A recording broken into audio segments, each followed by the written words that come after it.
With the feast of Saint Thomas the Apostle, we are reminded of our need to exercise our faith, to believe in what we don't see, to believe in those promises that Jesus gave to us based on his authority, based on his holiness, based on the miracles that he performed in his life, based on the self-sacrifice of Jesus Christ, his holiness, how he lived and lived a selfless life. He didn't live for self-interest.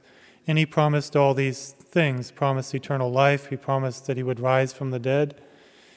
He promised that our sufferings would be meritorious and rewarding. He promised to guide the church into the whole truth. And so we believe all these things based on the person of Jesus Christ. And Thomas, but many of the other apostles, didn't believe in the resurrection fully. And the other apostles were able to see Jesus personally and immediately, sometime shortly after the resurrection, but Thomas did not. And you can see the divine plan there, that God ordained that Thomas not be there with the apostles to show us, to be an example to us of how we can be doubtful in our faith. And doubts are not necessarily sins unless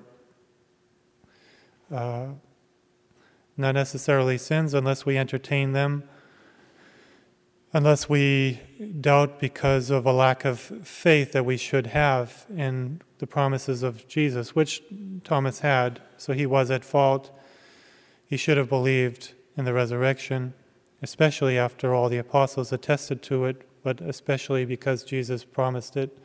So he was culpable.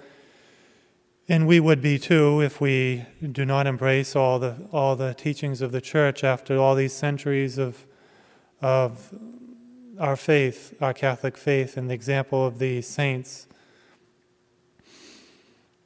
And so we are called to exercise our faith, to believe in the teachings of Jesus Christ. And exercising our faith means to make that effort to pray, make that effort to believe, make that effort to love Jesus Christ and all of his teachings. It's an effort, and that takes love. That takes practicing our faith. And this is what faith is all about. Faith is all about love, reaching into our heart and exercising our heart, exercising our will, exercising our intellect to love God, to serve him, and put into practice his teachings. This is what faith is all about. If we see, we know. If we see and we feel and touch, there's very little, not necessarily that exercise of our faith and that love. But love causes us to exercise our faith, to practice it, to really exert it throughout our practice of it.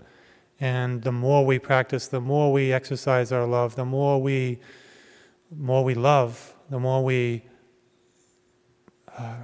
reach out to serve Jesus with all our heart and soul, the stronger our faith gets, and the more meritorious it is, and the more love there is there.